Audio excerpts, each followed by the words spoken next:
Meus amigos, boa noite. É uma alegria tê-los aqui conosco nesse momento que todos nós vibramos no nosso melhor. Convidamos a nossa irmã Rosângela para fazer a leitura preparatória. Capítulo 6. O Cristo Consolador. O jugo leve. Vinde a mim, todos vós que estáis aflitos e sobrecarregados, que eu vos aliviarei.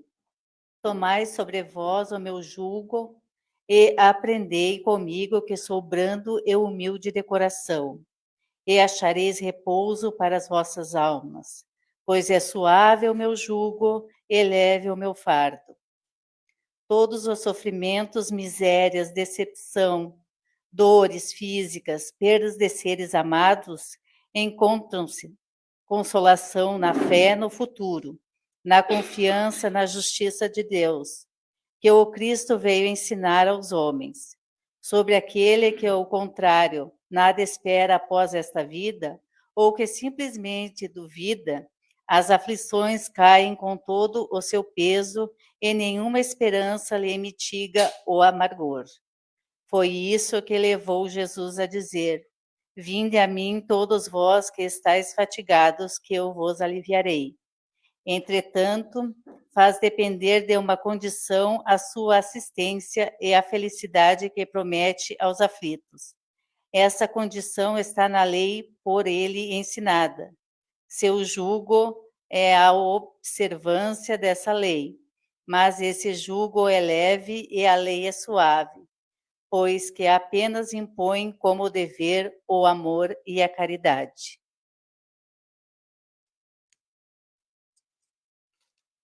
Então, convidamos a todos para fazermos a nossa prece inicial. Aqueles que se sentirem confortáveis, podem fechar os olhos, por favor. Amado Mestre Jesus, possamos nós, buscando vibrar no nosso melhor, criarmos as condições indispensáveis para que possamos assimilar um pouco mais do Teu Evangelho. Que a Tua paz favoreça a todos nós. Que assim seja. Me passaram aqui um aviso. Tem alguém que está vindo pela primeira vez? Bem, quem está vindo pela segunda, pela 10ª, pela 1000ª, também seja bem-vindo. Muito bem-vindos, sintam-se abraçados. Convidamos a nossa irmã Leisa, do Mina Barreto, que vai nos falar sobre o jugo leve. Por favor.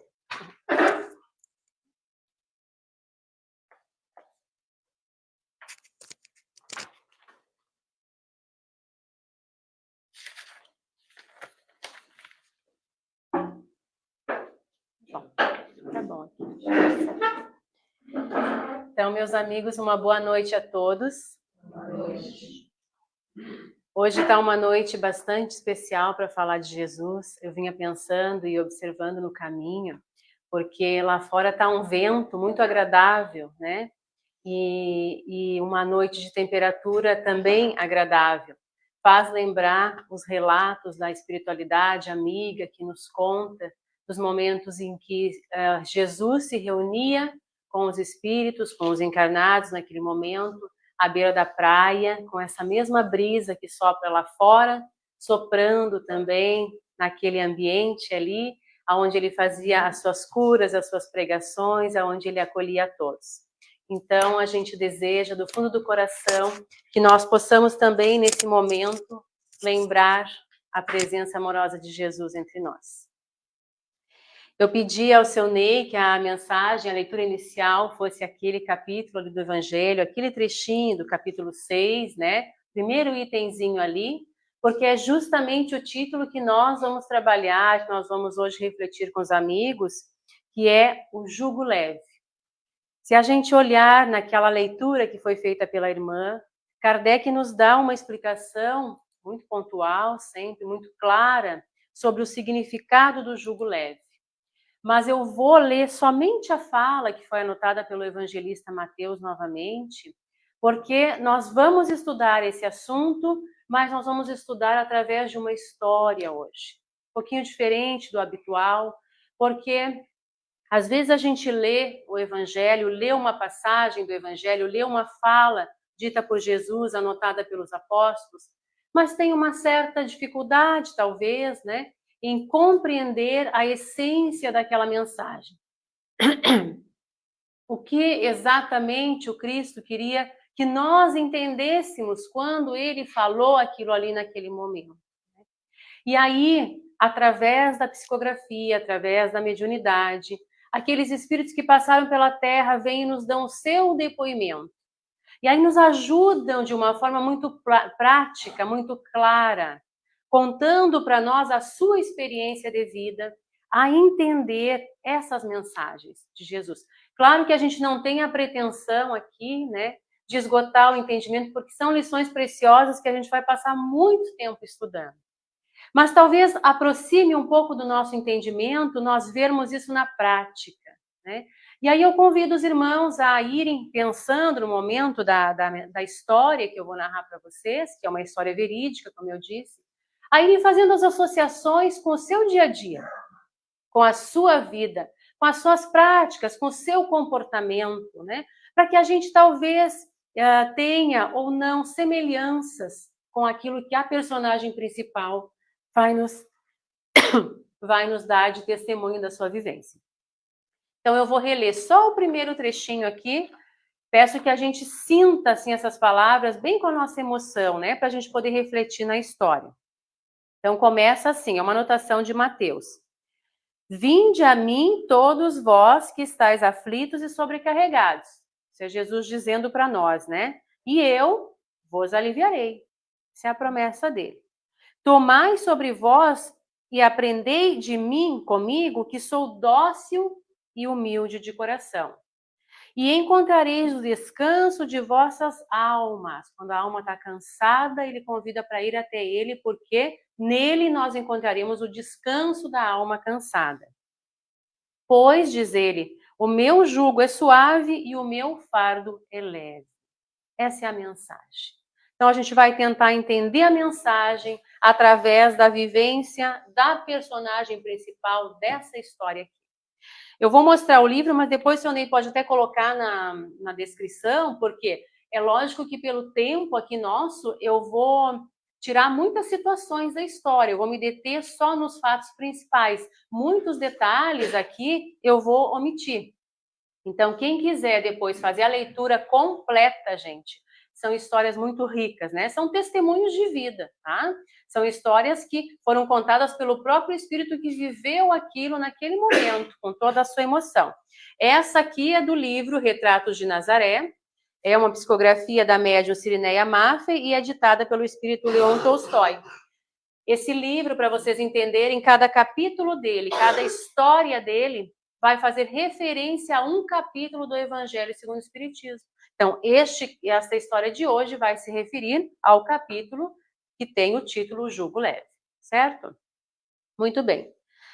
A personagem principal da nossa história chama-se Joana. A história se passa mais ou menos por volta, não é muito antiga, a primeira etapa dela, né? Se passa mais ou menos por volta de próximo ao ano 2000, tá? Eu vou contando, se vocês não entenderem algum detalhe, podem levantar a mão que a gente vai repetindo com calma para que a gente assimile tudo. Então, Joana, nesse período, por volta do ano 2000, né? Ela tinha, digamos que 20 e pouquinhos anos, assim, passava pouco dos 20 anos. Era uma moça muito simples, veio de uma família muito humilde, né? Do interior de Minas, a família dela. Mas ela, desde muito cedo, começou a trabalhar. Quando eu digo muito cedo, é cedo mesmo, porque com 9 anos ela já nos relata que cuidava de crianças em casa de família. Depois, aos 11, ela foi trabalhar de empregada doméstica nessa casa onde se inicia essa trama, essa situação, essa experiência da Joana. Então, fazia anos já, quase 10 que ela trabalhava e morava num quartinho nessa residência. Na casa, apenas a senhora, dona da propriedade, e uma filha jovenzinha. O marido já não fazia mais parte daquele contexto familiar ali. Acontece que Joana era um espírito muito amargurado. Era um espírito que carregava dentro de si uma insatisfação contínua. Joana sonhava sempre, a sua ânsia era em ter, era em ser ela aquela que desse as ordens, aquela que desse o comando, era em ser ela aquela que usasse aquelas roupas bonitas que a patroa usava, que pudesse ostentar aquelas joias. Tudo aquilo era um conflito muito grande no íntimo de Joana, porque, vamos imaginar, né? Trazendo para a nossa vida, como é difícil viver constantemente na insatisfação, né? Reclamando de tudo aquilo que a vida lhe proporciona. A Joana da história, ela era assim. Então ela se olhava no espelho de noite no seu quartinho e pensava, ela era uma jovem muito bonita, uma jovem morena, com cabelos escuros, olhos muito expressivos, e ela pensava, que desperdício eu aqui nesta casa, vestindo essas roupas, não faz jus à minha beleza, como eu vou encontrar um bom partido vivendo aqui enclausurada nesta casa e trabalhando dia e noite? Então, Joana, ela própria se atormentava com esse pensamento constantemente, né? E aí a gente faz, assim, um pequeno parêntese sobre essa referência, esse comportamento da Joana. Lá no livro no Evangelho segundo o Espiritismo, no capítulo 9, que é o título Bem-aventurados os que são brandos e pacíficos, nós encontramos o item obediência e resignação. Vamos ver como aqui nessa fala de Kardec descreve exatamente aquilo que Joana sentia e refletia no seu dia a dia. Que vocês podem pensar assim, mas então é errado ela almejar melhorar de vida? Ela querer mais? Não, não é errado. Nós não estamos dizendo isso. Todos nós temos a inteligência, a capacidade para buscarmos aquilo que nós desejamos.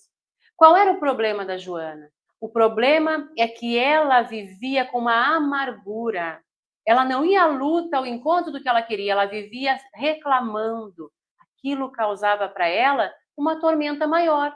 Ela agravava, na verdade, a situação que para ela já era uma situação ruim. Quando a gente tem um problema e a gente se deixa tomar pela revolta, nós agravamos o problema, né? Então, nós colocamos ainda uma sobrecarga naquilo que para nós já está penoso de carregar. Esse era o comportamento da Joana, tá? Então, lá no Evangelho, diz assim, ó, para a gente entender. A doutrina de Jesus ensina em todos os pontos a obediência e a resignação, certo? Duas virtudes que são companheiras da doçura e que não se confundem. Olha que interessante. Estou alterando um pouco as palavras para a gente entender. A obediência e a resignação não se confundem com a negação de de sentimentos e de vontade. Quer dizer, ninguém é proibido de querer sair da situação se está desconfortável. Todos temos esse direito. Mas a obediência, diz assim, é o consentimento da razão, da mente. É o entendimento daquela situação ali. Por que que eu estou vivendo essa situação hoje, na minha vida? A gente pode pensar na nossa vida, na vida de cada um aqui. E a resignação é o consentimento do coração. Duas forças que são altamente, que têm que ser ativas em cada um de nós, né? Então, faltava para Joana essa questão da obediência e da resignação. A obediência é pensar no que aquela situação estava ensinando para ela. E a resignação era olhar para aquilo ali sem se revoltar. Ir à luta por aquilo que ela quer, é justo, mas sem o sentimento de revolta, porque a revolta, como eu falei, agrava o problema, certo? Muito bem. Seguindo então a história, Joana um dia é chamada pela patroa, e a patroa diz a ela o seguinte, que eles vão receber uma visita muito importante, porque a vida daquela família, ali daquele pequeno núcleo familiar, era uma vida totalmente de ostentação. E Joana, por sua vez, só pensava, só almejava aquilo que era bem para o material, ela só queria ter. Em momento algum desse período da caminhada dela, ela pensou em buscar o ser, buscar algo para dentro, para íntimo, para si, para sua alma. Ela só via aquilo ali, o ter. E aí a patroa chama ela e diz que eles receberiam uma visita importante de um sobrinho que vinha de uma outra cidade se hospedar naquela casa. O sobrinho também tinha um poder aquisitivo alto. Então começa uma luta, uma disputa entre aquelas duas famílias que cada uma queria ostentar mais. Então Joana é muito bem avisada que tem que apresentar do bom e do melhor para aquele rapaz enquanto ele estiver hospedado ali. Acontece que no primeiro momento o rapaz chega na casa, é recebido, e Joana vem do interior da casa com uma refeição, um chazinho. Quando ela olha para aquele rapaz e o rapaz olha para ela, naquele instante inicia entre eles um sentimento. Inicia entre eles um sentimento que vai gerar futuramente um romance. Os dias vão passando, eles vão se conhecendo melhor, claro que a dona da casa não sabe de nada, e eles acabam, sim, se envolvendo, tendo um relacionamento às escondidas. O nome do rapaz na história é Antenor. O tempo vai passando, ele prolonga a estadia dele na casa, a dona da casa, sua tia até estranha, mas ele está bem, ela deixa que ele vá ficando. Acontece que não tarda para Joana estar grávida. Uma jovem, né? Logicamente que em seguida ela acaba engravidando do relacionamento dela com o Antenor. Ela procura o Antenor e conta para ele que estava esperando um filho dele. O Antenor, muito ardiloso, né? Muito esperto, inteligente, com as palavras, ele diz assim para ela: não tem problema, vamos fazer o seguinte, eu vou para a minha cidade resolver os problemas que eu tenho por lá. Quando eu voltar, a gente conta junto para a tia que você está grávida, e aí nós assumimos perante a sociedade nosso relacionamento, nos casamos e vamos ser felizes para sempre. Mas até que eu volte, você não pode dizer nada para ninguém. A Joana aceita, acha que ele está falando a verdade. E o rapaz vai. Passa uma semana, passa 2, passa 3, passa um mês, e o rapaz não volta mais. E Joana então se vê ali, abandonada, grávida, e não tem para quem recorrer. Então ela se obriga, a barriga está crescendo, ela se obriga a contar para a dona da casa que ela está gestante. Quando ela conta para a dona da casa a sua situação, no mesmo momento a dona da casa manda ela embora. Dá a ela o pagamento do mês no envelope, algumas roupas na mala e manda ela sem dó nem piedade para a rua. Aquele pagamento do mês deu para que ela se virasse, pagasse algumas noites em algumas pensões para poder posar por um tempo. Mas logo, logo o dinheiro terminou. Então Joana se vê na rua, uma gravidez já avançada, sem ter o que fazer. Aí ela vai bater num albergue, que é um local que abriga pessoas que precisam de pouso. Recebem uma sopa de noite quentinha e um café da manhã antes de sair. Quando a Joana chega no albergue, ela é muito bem atendida por uma jovem e por uma senhora. Gravem o nome dessa senhora, a dona Clarinda. Essa senhora vai aparecer mais adiante na história de novo. A dona Clarinda é um amor de pessoa, uma pessoa já com uma idade mais avançada, mas um coração gigantesco, voluntária ali no albergue. A dona Clarinda escuta a história que Joana lhe conta da sua vida e imediatamente, no outro dia de manhã, encaminha ela para um abrigo de gestantes, uma casa que acolhia gestantes na cidade. Lá, Joana poderia ficar até ter o seu bebê, enfim, ter um tempo para ver o que fazer da sua vida. Joana vai para a casa de gestantes e quando ela chega lá, ela percebe pelos hábitos da casa que se trata de uma instituição religiosa. Na verdade, esta casa, ela é cuidada, ela é organizada, ela é mantida por um centro espírita, uma instituição espírita.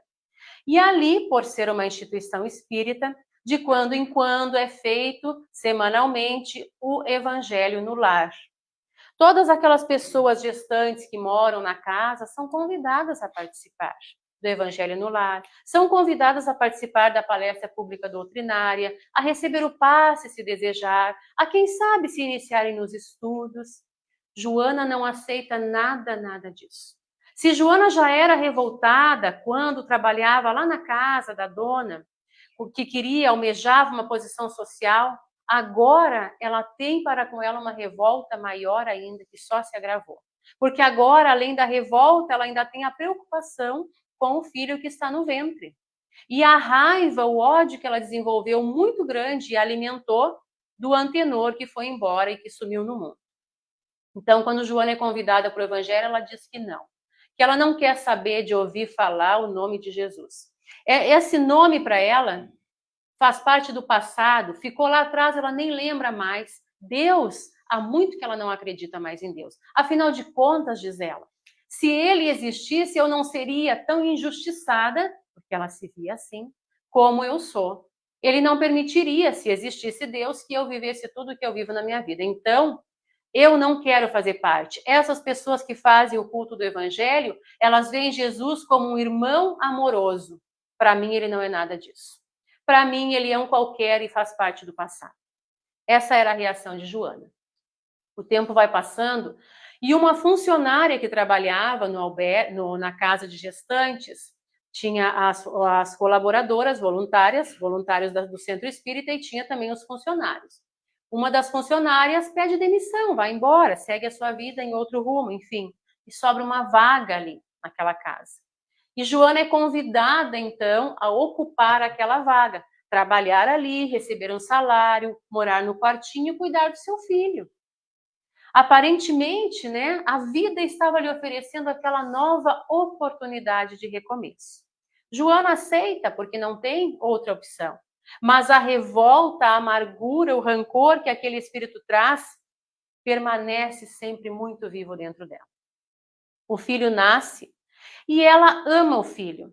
Na verdade, desde que ela estava gestante, ela já amava o filho. Um dia, numa conversa, antes de ter o bebê, com outras gestantes que também estavam abrigadas naquela casa, uma delas olha para Joana e diz: "Você é uma moça jovem, bonita, por que deixou esse filho vir ao mundo?" E ela fica se perguntando: é verdade? Por que eu deixei? Engraçado, nunca passou pela minha cabeça tirar essa criança. Mas que bom, porque eu amo essa criança. Ela amava o filho verdadeiramente.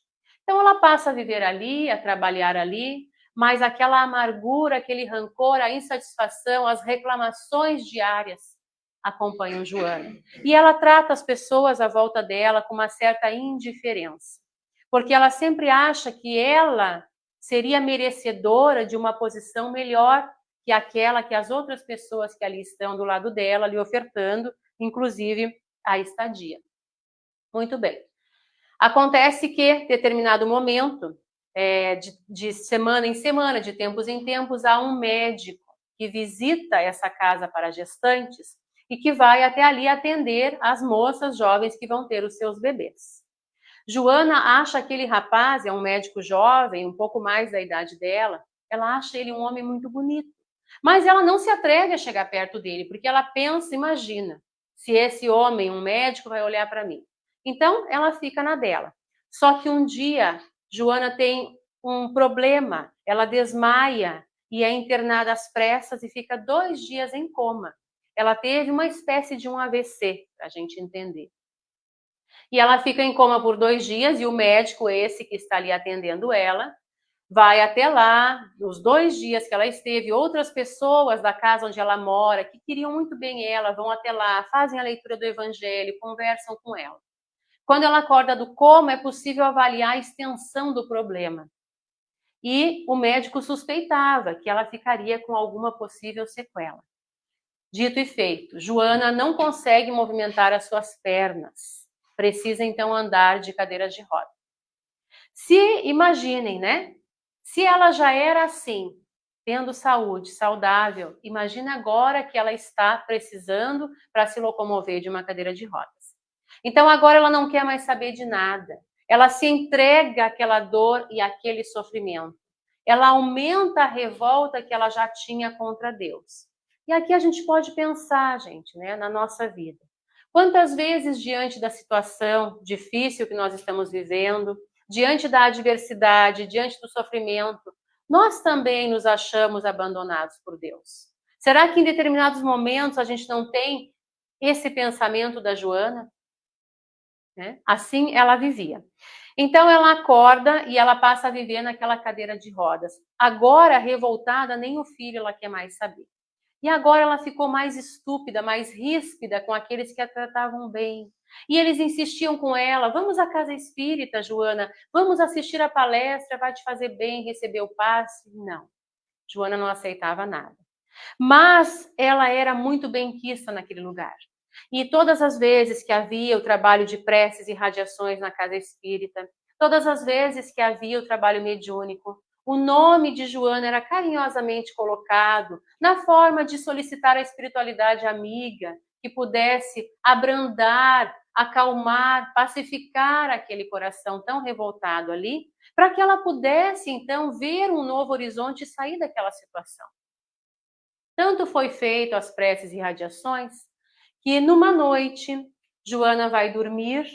A gente sabe quando vai dormir, o nosso corpo vai lá repousar na cama, no quarto, e o nosso espírito fica mais liberto, né? Podendo ir a determinadas regiões.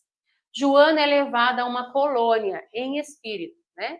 É levada a uma colônia, e nessa colônia, quem está acompanhando ela é a Dona Clarinda, lá do início da história, a senhorinha aquela.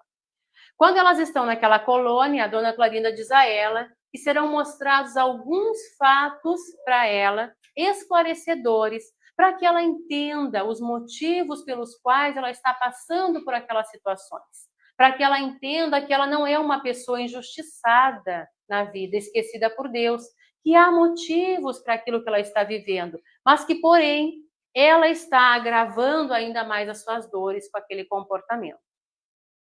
Então, Joana se vê na projeção, não mais como aquela moça simples, mas como uma moça chamada Flávia, daí, muito rica, que viveu lá há 2000 anos atrás, na época em que Jesus estava passando pela Terra. No momento em que Jesus estava encarnado aqui, ela também estava. Joana, naquele momento, ela era casada com alguém muito importante, com um senador do Império muito importante na época, um senhor já. Joana está na sala da sua belíssima casa, da sua construção, né, naquela época, e pela janela ela olha uma movimentação de pessoas passando. E ela é servida por servos, e ela trata os servos com muita indiferença. Ela desfaz das pessoas, sempre achando que ela é melhor. E aí ela pergunta para a serva, afinal de contas, o que é aquela movimentação, aquelas pessoas mal vestidas que estão ali agitadas, alguns com defeitos físicos, alguns não enxergam, outros não andam, para onde vai essa gente toda? E a serva diz para ela, senhora, a senhora não sabe, Jesus está aqui próximo, está na região, essas pessoas estão todas indo ao encontro dele. É a primeira vez que Joana tem o convite de ir ao Cristo para aliviar as suas dores. Atentemos para isso. Então a serva diz para ela, acaso a senhora desejaria acompanhá-los? E ela diz, o que ele teria para me oferecer? Eu tenho tudo, eu não preciso. A bem do mais, na verdade, eu acho que ele é um farsante. Essas pessoas acreditam nele porque são ignorantes. Eu nunca me misturaria com elas. E feche a janela porque eu não quero que o ar deles entre dentro da minha casa. Esse era o comportamento de Joana há 2000 anos na história. Muito bem. Acontece que, embora amada pelo seu marido, nem sempre a vida dela foi assim naquela existência. Ela foi tirada por ele desde muito jovem de um local onde ela trabalhava na prostituição para se sustentar. Ele a viu, se apaixonou e levou-a para casa e fez dela sua esposa e a tratou com todo respeito e carinho. Mas Joana não soube aproveitar essa chance. Não se contentava com o amor daquele homem por ela. Traiu, enganou, mentiu, fez tudo o que era possível. Acaba que o seu marido descobre a traição e a manda embora. Lá naquela vida, né? Eu digo Joana, às vezes é Flávia, gente. Vocês viram, né? Flávia naquele período. Então, Flávia é mandada novamente embora, né? Lá a primeira vez, com algumas joias para que ela se sustentasse um tempo. Ela vai para a rua, a mesma coisa acontece. Ela se sustenta por um tempo e em seguida as joias, o dinheiro acaba e ela é obrigada a voltar para o prostíbulo. E lá ela passa a viver. Passados 2 anos, Joana já não é mais tão bonita assim, já está mais castigada, a pele já não está mais tão cuidada, nem o cabelo, nada disso. Já está uma mulher mais judiada, embora ainda tenha pouca idade. Um dia ela está deitada no quarto do prostíbulo e ela ouve novamente uma agitação e uma movimentação, 2 anos após. Aí ela levanta, amargurada, irritada, incomodada, e olha na janela e um senhor que estava próximo, e ela diz: o que está acontecendo? Que barulho é esse, afinal de contas? E ele diz para ela: senhora, a senhora não sabe. Jesus está numa praia aqui próximo. E ele está esperando que a gente vá até ele. Quem sabe a senhora deseja ir ao encontro dele conosco. É a segunda vez que Joana é convidada a ir ao encontro de Jesus para aliviar as suas dores, para acalmar a sua alma cansada, lembrem? Só que ela fica em silêncio essa vez. Coloca a mão no baixo ventre, ela tinha uma dor que a acompanhava ali, no baixo ventre. Então ela pensa, não diz, mas ela pensa, eu poderia até acompanhar, até ir, afinal de contas, eu tenho umas moedas, porque ela achou que Jesus cobraria para curá-la. Eu tenho umas moedas ali que poderiam pagar o serviço. Mas também ela responde daí para ele: de jeito nenhum, eu não vou me juntar a vocês e eu não acredito nisso, e esse homem é um homem comum que nada poderá fazer por mim. Mas aquilo fica no íntimo de Joana, ela recusa, mas aquilo fica no íntimo dela.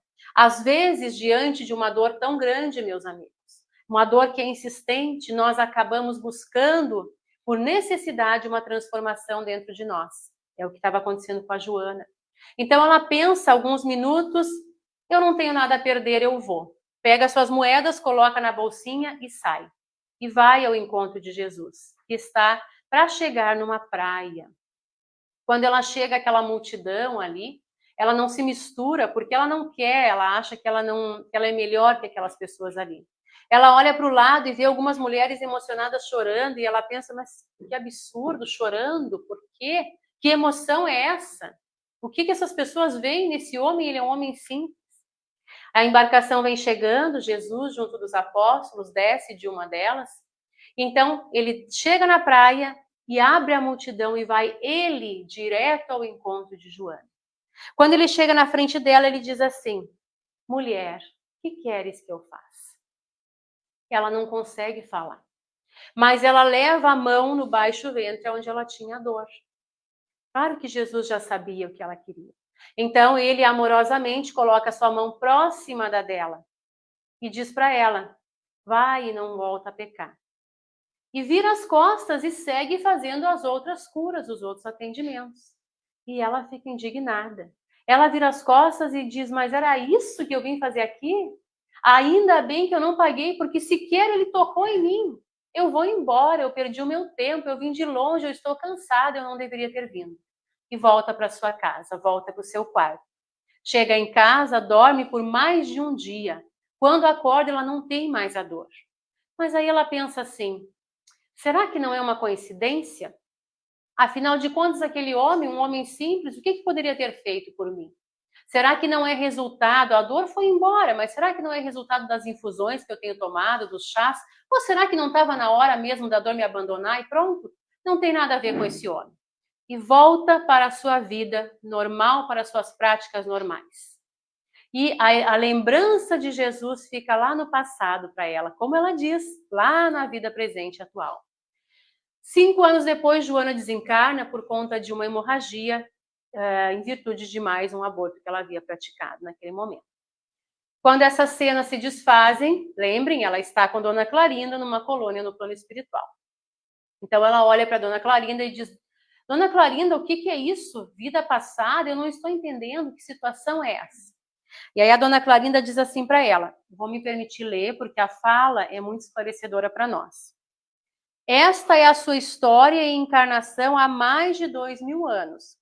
Não se espante, minha filha, pois muitos de nós estamos desde aquele tempo, e muito antes até, transitando sobre a Terra, em sucessivas encarnações, até aprendermos a amar um pouquinho melhor. Essa fala não é só para Flávia, Joana, é para nós. Muitos de nós estamos desde aquela época, transitando sobre a Terra, até aprendermos isso que Joana está buscando aqui, ou ainda não está buscando, mas que vai buscar aprender, que é amar um pouquinho mais. Quem sabe se muitos de nós não estivemos também diante de Jesus, assim como Joana um dia esteve, e não conseguimos aproveitar essa oportunidade. Ela segue. Sabe por quê? Por sermos teimosos, ela está falando que Joana tinha, rebeldes, mesmo diante das leis divinas, queremos as coisas do nosso jeito. Nós somos rebeldes, nos revoltamos diante da lei divina. Quando a gente lê ali que o fardo do Cristo é leve e o jugo dele é suave, tem a ver com essa perfeita, e Kardec diz isso ali, perfeita observância das leis de Deus na nossa vida. Esse fardo se torna suave quando eu olho e compreendo que aquele sofrimento é passageiro, que ele não dura para sempre, que aquele momento presente é um momento na minha caminhada evolutiva. E diz ali Kardec que o fardo é leve e o jugo suave, porque o ensinamento do Cristo é o ensinamento do amor. Mas Joana até então não tinha conseguido aprender isso. Pelo contrário, ela agravava o peso do seu fardo e do seu jugo, porque ela ainda carregava de amargura e de rancor. E aí ela diz assim para a dona Clarinda: a senhora está dizendo isso por minha causa, não é? Acha que tenho me revoltado, feito coisas que não deveria, tais como ficar emburrada, gritar com os outros, reclamar?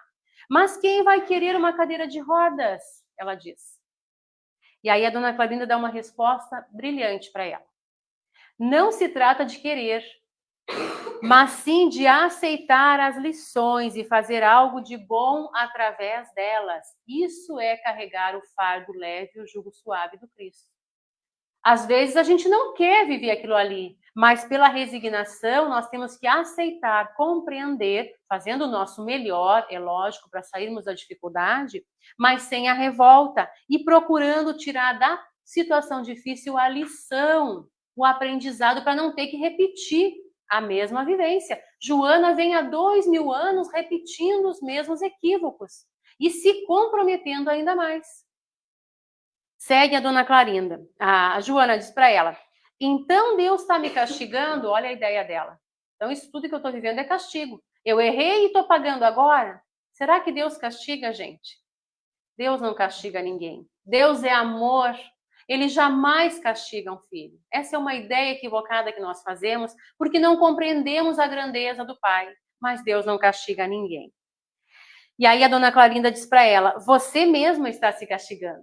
Na medida em que menospreza os avisos do seu coração, de sua consciência, desarmonizando assim as suas energias.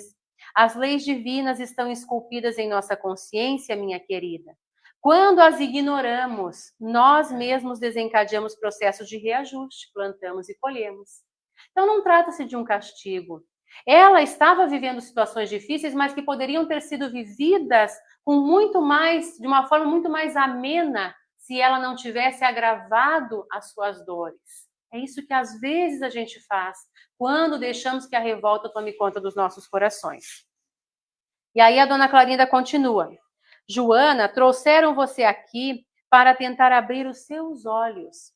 Está na hora de deixar de reclamar e de ir à luta. A vida não parou porque você não pode andar. Olha só que interessante. E aí ela diz assim, a Joana para a dona Clarinda: dona Clarinda, eu conheci Jesus? Olha a pergunta dela. E olhem a resposta. Melhor dizer que Jesus conheceu você. A resposta é para nós. Talvez nós tenhamos estado frente a frente com ele, mas nós o conhecemos, nós o sentimos no nosso coração, no nosso íntimo, ou nós passamos por ele que nem a Joana fez? E aí a dona Clarinda diz: melhor dizer que Jesus conheceu você. Você passou por ele. Foi abençoada com seu amoroso e curativo toque, mas ainda não dispunha de evolução suficiente para compreendê-lo, para aceitá-lo. Mas Jesus continua a identificar você em meio a todas as ovelhas. Ela diz isso porque lembram que ela chega na praia, ele chega na praia e vai até ela? Então Jesus continua a identificar ela em meio a todas as ovelhas. Assim como por mais que nós não tenhamos compreendido ainda a sua lição, ele continua a nos identificar. E diz mais: mas ele não vai carregar a cruz por você. Olha só, ele não vai evoluir por você, mas ele permite em sua misericórdia que nós a auxiliemos na caminhada. E aí a dona Clarinda traz um exemplo aqui belíssimo, que é o exemplo vivido pelo Cristo, que permite, quando ele estava carregando a cruz no caminho do Gólgota, ele permite que o Cirineu o ajude a carregar a sua cruz. Jesus um homem, um espírito de um padrão evolutivo que a gente nem consegue compreender, perfeito moralmente falando, que não precisava de ajuda para nada. Ele se faz pequeno, humilde, e permite que o Cirineu o ajude a carregar sua cruz, mostrando para nós que nós precisamos uns dos outros para nos melhorarmos. Nós não conseguimos fazer isso sozinhos. E é isso que a dona Clarinda está dizendo aqui para a Joana. Muito bem. Joana acorda, volta para o plano físico, acorda. Quando ela acorda, ela não lembra, claro, com clareza do sonho, mas algo se transformou dentro dela. Que a dor educativa, como diz Joana de Ângeles, ela acaba a longo prazo nos transformando, sim. A gente poderia se educar e se transformar pelo amor, mas a gente, infelizmente, teima, insiste no erro, como na história, e acaba tendo que nos educar pela dor, que é o que está acontecendo aqui. Então, quando ela acorda, ela já não tem mais aquela revolta no íntimo dela. Ela já passa a tratar as pessoas com um pouco mais de educação e ela faz algo que surpreende a todos. Ela pede para ser levada na palestra pública doutrinária da Casa Espírita. E é levada de cadeira de rodas. E passa a frequentar assiduamente as palestras públicas. Durante 2 anos ela vai até lá e quando ela entra, ela pergunta sempre assim: quando será que eu serei curada? Essa era a intenção dela, ela ia para ser curada. Mas ao longo desse período, Joana transforma sua fala. E ela então entra um dia e pergunta: de que forma eu posso ser útil aqui dentro? Como eu posso ajudar? Como disse a dona Clarinda, com as mãos, com a mente que estava saudável, havia tantas tarefas que ela poderia desenvolver mesmo estando na cadeira de rodas. Então ela pergunta: de que forma eu posso ajudar? E passa a ajudar, passa a fazer parte das tarefas. Se inscreve no curso para estudar a mediunidade, no curso de estudos sistematizado, passa a transmitir o passe nas pessoas, se transforma assídua frequentadora da casa espírita. Muda a sua forma de ser, muda aquela carranca que ela trazia, aquela amargura que ela trazia. E o médico, aquele que tinha profundo carinho por ela, mas que nunca tinha tido coragem de dizer, um dia, vendo que Joana está mais calma, se declara a ela, diz que a ama, que deseja casar-se com ela, criar um menino que ela já tem, quem sabe terem outros filhos, e diz mais a ela. Diz que há outros exames que é possível fazer agora, porque agora ela aceita as explicações, ela aceita falar do assunto. Revoltada como estava lá no começo, ela não queria nem falar, nem ouvir. E agora ele explica para ela que há novos exames e que há talvez uma pequena oportunidade, uma chance dela voltar a se locomover com as suas próprias pernas. Então, assim acontece. Joana casa-se com o médico. E um dia que eles estão chegando na casa espírita, ele, o esposo, é o palestrante daquela noite. E ele entrega o evangelho para ela e pede que ela abra ao acaso para a leitura. Nem foi feito aqui hoje. E na leitura, o jugo leve. Esta é a leitura que Joana abre e dá para o esposo para ser feita, a lição daquela noite. Com o passar do tempo, Joana lembrou com clareza do momento em que esteve à beira da praia, frente a frente com Jesus, mas que infelizmente não soube aproveitar aquela oportunidade. Então ela diz assim, já para a gente encerrar. Ela lembra de estar ali frente ao mestre e lembra da fala dele: "Que queres, mulher?"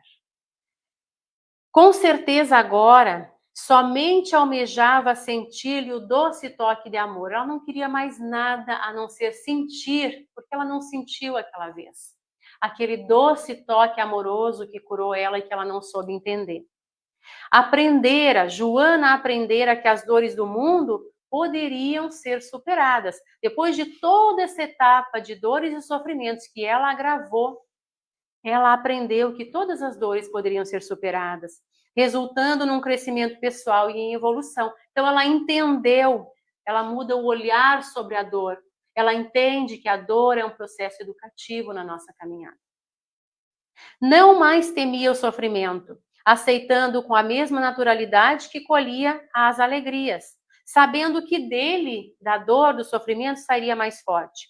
Agora Joana confiava em Deus e via ele como um pai amoroso que sempre facultava o melhor aos seus filhos. Então, nesse momento, nesse instante da vida de Joana, após esse longo período de dores e sofrimentos, ela compreende, enfim, aquela fala inicial lá de Jesus, convidando ela para ir até ele quando ela estivesse com a alma cansada, com o coração precisando de sossego, porque ele daria a ela aquele alívio, porque o jugo dele, que é a perfeita observância das leis divinas, o jugo dele é um jugo que nós podemos carregar, porque é suave. E o fardo dele é um fardo de amor que é leve. Então, enfim, nesse momento, Joana compreende essa lição. Então, essa é a mensagem desse Espírito, é a história de vida desse Espírito que fica para a nossa reflexão, que nós podemos enfrentar, sim, situações muito difíceis na vida, mas a forma como nós enfrentamos é que faz toda a diferença. Podemos agravar ou podemos minimizar, tendo no nosso coração sempre coragem, fé, desenvolvendo a resignação, a resiliência e entendendo que por mais profunda que seja a dor, ela vai sempre passar. Que o convite do Cristo é um convite amoroso e que sempre há bondosos amigos amparando, nos sustentando, ombreando conosco a estrada, de forma a tornar os nossos fardos mais leves. Muito obrigada, meus amigos.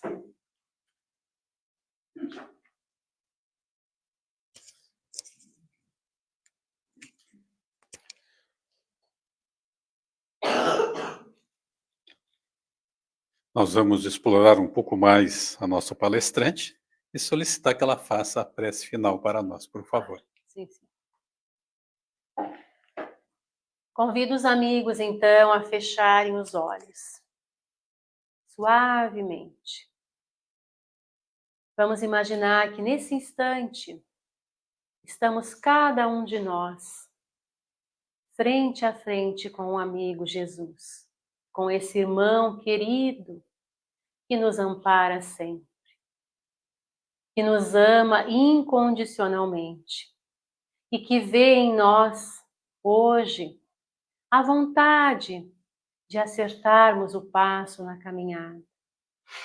Vamos sentir a doce presença de Jesus, como na história nos conta. Vamos deixar que o seu toque amoroso penetre as nossas almas.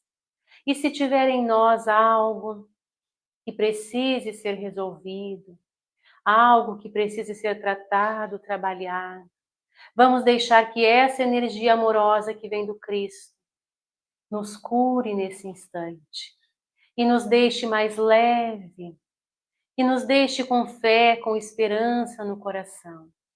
Vamos lembrar aqui também dos nossos familiares que estão em casa, desejando que essa mesma vibração amorosa de Jesus chegue até cada um deles. Vamos lembrar daqueles que precisam de Jesus, daqueles que estão sofrendo, aonde quer que estejam. E vamos dizer que se daqui puderem partir vibrações amorosas, nós queremos contribuir nesse trabalho, nessa tarefa. Queremos dizer também o nosso muito obrigado pelo amparo espiritual que esta casa nos dá, pelo amparo que esses benfeitores que aqui estão conosco dá a cada um de nós. Já estamos sendo tratados desde que aqui entramos. Gratos nós somos pelo ensino e estudo da doutrina espírita que nos clareia o entendimento de todas as situações da nossa vida. E suplicamos ainda que no dia a dia lá fora, quando nós estivermos frente a frente com as situações delicadas da vida, possamos parar um instante, refletir, lembrar dos ensinamentos amorosos de Jesus e buscar, ainda que com as nossas imperfeições, agir de acordo com aquilo que ele nos ensinou. Desejosos, então, de permanecer com as vibrações de carinho e de afeto aqui geradas, nós damos por encerrado esse momento da doutrinária e que Jesus possa ser sempre essa mão amiga presente na nossa vida. Que assim seja.